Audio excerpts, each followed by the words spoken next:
मुर्दाबाद मुर्दाबाद मुर्दाबाद मुर्दाबाद। ब्रेकिंग विदर्भ, अंदाज तोच वृत्त नव्हे। माजी मुख्यमंत्री विलासराव देशमुख यांच्यावरील आक्षेपार्ह विधानांचा वर्धात निषेध। भाजपचे प्रदेशाध्यक्ष रवींद्र चव्हाण यांनी माजी मुख्यमंत्री स्वतः विलासराव देशमुख यांच्या विरोधात केलेल्या कथित आक्षेपार्ह वक्तव्याच्या वर्धा येथे काँग्रेस पक्षाच्या वतीने तीव्र निषेध नोंदवण्यात आला।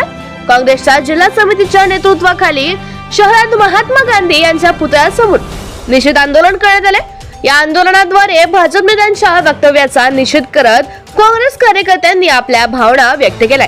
यावेळी भाजप प्रदेशाध्यक्ष रवींद्र चव्हाण यांच्या प्रतिकात्मक पोस्टरला जोडे मारून संताप व्यक्त करण्यात आलाय। विलासराव देशमुख हे महाराष्ट्राच्या राजकारणातील आदर्श नेतृत्व होते। त्यांनी राज्याच्या विकासासाठी दिलेले योगदान विसरून भाजप नेत्यांनी केलेली टीका ही संपूर्ण महाराष्ट्राच्या अस्मितेचा अपमान असल्याचा आरोप काँग्रेसकडून करण्यात आलाय। स्वर्गीय विलासराव देशमुख यांनी शेतकरी, कामगार, युवक, महिला तसेच सर्वसामान्य जनतेसाठी अनेक लोकहिताचे निर्णय घेतले। अशा नेत्याविरोधात अवमानकारक वक्तव्य करणे सत्ताधाऱ्यांच्या नकारात्मक राजकारणाचे उदाहरण आहे। भाजप नेते मुद्द्यांवर बोलण्याऐवजी महापुरुष आणि माजी नेत्यांविरोधात वक्तव्य करून समाजात तेढ निर्माण करण्याचा प्रयत्न करत असल्याचा आरोप यावेळी करण्यात आलाय।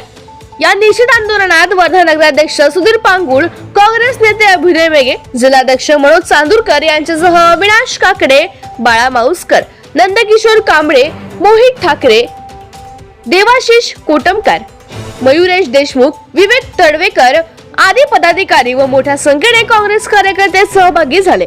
यावेळी काँग्रेसच्या वतीने भाजप प्रदेशाध्यक्षांनी आपल्या वक्तव्याबाबत तात्काळ जाहीर माफी मागावी, अन्यथा राज्यभर तीव्र आंदोलन छेडण्यात येईल असा इशाराही देण्यात आला।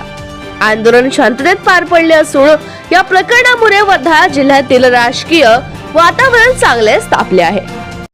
रवींद्र चव्हाण या असंस्कृत पक्षाच्या असंस्कृत माणसाने जी आमची विलासरावजी देशमुख आहे, जो सुसंस्कृत माणूस ह्या विलासराव देशमुखांचं जे जीवनपट पाहला, अभ्यासू कर्तृत्ववान माणूस होता, जो आमच्या निघून गेला, त्या माणसाबद्दल असं वक्तव्य बोलणं हे कदाचित चुकीचं आहे।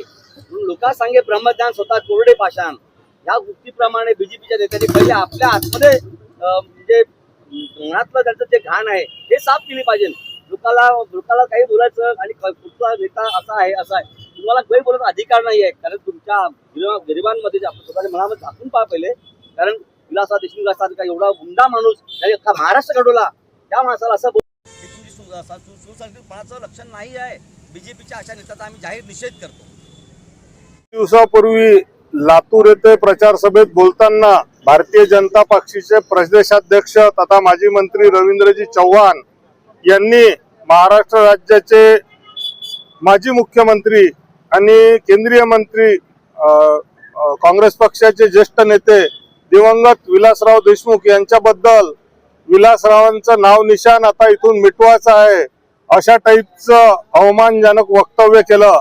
आम्ही या वक्तव्याचा तीव्र निषेध करतो आणि रवींद्र चव्हाण यांनी संपूर्ण महाराष्ट्राची, विलासराव देशमुख हे महाराष्ट्राचे नेते होते, संपूर्ण महाराष्ट्राची माफी मागितली पाहिजे अशी मागणी या दिवशी आम्ही करतो आणि त्यांचा निषेध करायसाठी आज आम्ही वर्धा जिल्हा काँग्रेस तर्फे इथं आंदोलन आयोजित केलेलं आहे।